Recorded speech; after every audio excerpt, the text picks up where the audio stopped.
तुम्हें सहज में ही गोविंद की प्राप्ति हो जाएगी। यदि कैसा पति हो, दुर्भगो दुखशीलो, जिसके दुर्भाग्य जीवन में हमेशा बीमार रहता हो, रोगी हो, कैसा भी हो, वो तुम्हारा पति परमेश्वर है। यदि समर्पण से उसकी सेवा करोगी तो भगवान को तुम्हारे घर आना पड़ेगा। तुम्हें भगवान के घर मान लोगे तो बात बन जाएगी, नहीं तो और मानो जो चल जाए समाज को गंदगी फैलाता है। ब्रज गोपियों ने कहा गोविंद बहुत अच्छी बात आपने बताई है, लेकिन अब आपने हमें ये बात बता दी तो एक बात तो हमारी भी बनती है कि नहीं ब्रज गोपियों की? ये भगवान की बात है, समझ आ गई? तो फिर बोलो का आई के ना आए। अब ब्रज गोपियां भगवान से बोली तो आप लोग ध्यान से सुनना, हम कहीं भी कछु भी पूछ सकें, नहीं तो तृप्ति जी लिस्ट में से काट दियो, जाने कथा ना सुनी।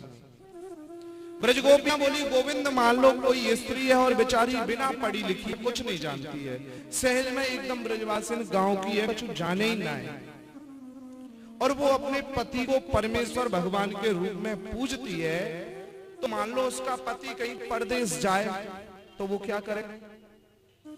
तो बोले वो माटी को पति बनाए ले और बाकी सेवा करे। बोले महाराज आजकल क्या करें? तो बोले भैया व्हाट्सएप पे फोटो देखती रहो और कह राधे राधे। आजकल तो मर्यादाएं चली गई, पहले सास को ससुर को पति को खिलाए बनाए माताएं कभी मुख में नहीं देती। आजकल तुम खाओ नहीं खाओ, पहले कैसा बना मैं चेक तो कर लूं, 6 की चाय में 2-4 पराठे। अरे मैं तो नमक देख रही थी महाराज। रसोई की शुद्धता चली गई, चप्पल पहनकर माता बहन स्टैंडर्ड हो रही है। स्टैंडर्ड नहीं, आप अपने आप को भगवान की नजर में गिरा रहे हो, दूसरों की नहीं। हाँ नजर में तो आ जाएगी, अरे वाह स्लीपर पहनकर रोटी बनाती है, कितनी अच्छी बात है। और परमात्मा की नजर में एक जो आपका स्टैंडर्ड बना है ना, जो आपको दुनिया की और अपनी नजर में भले ही उठा रहा है और भगवान से दूर करता जा रहा है।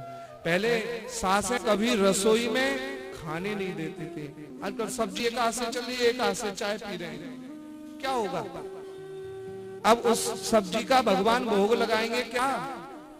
आपके बड़े पिताजी ससुर साहब जो है वो खाएंगे तो तुम्हारा झूठा ही तो खाएंगे। इसलिए बिल्कुल परिवर्तन होना चाहिए, हम परिवर्तन के साथ हैं। हम भी अपने आप को इंग्लिश बोलिए, बाहर खूब नौकरी करिए, खूब समाज में, पर जो वास्तव में जिनका परिवर्तन नहीं करना है उनसे जुड़े रहिए। मानिएगा आप लोगों का जीवन अच्छा रहेगा, नहीं तो सिर्फ दिखावा रह जाएगा और अंदर से। आजकल डिप्रेशन की बीमारी बढ़ रही है कि नहीं? वो कहाँ गए मामा जी हमारे? पहले 2-4 10-20 घर में बैठते, संध्या को कथा होती, कोई उत्सव होता, हंसी ठिठोली करते, आनंद करते थे, तो अकेलापन दूर होता था।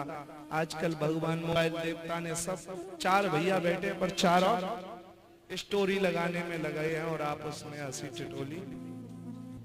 तो इसलिए डिप्रेशन बढ़ेगा कि नहीं बढ़ेगा? बोलो। इसलिए बिल्कुल खूब मोबाइल चलाइए, खूब सोशल मीडिया सब चलाइए, पर जब अपने बड़े बैठे हो, माँ बाप भाई बंधु, फोन को थोड़ी देर स्वाहा कर दो, तू चुप रह रे, बंद कर दो, एयरपोर्ट मोड पे डाल के उनके साथ एंजॉय कर। आज ब्रज गोपियों ने कही मान लो वो बिल्कुल बिना पढ़ी लिखी है, ये इसलिए बताए कि 2-4 बातें मान जाओगे, जितना आप मान जाओगी सो तृप्ति जी हमें बताएंगी, हमें लगेगी हमारी कथा सफल हो गई।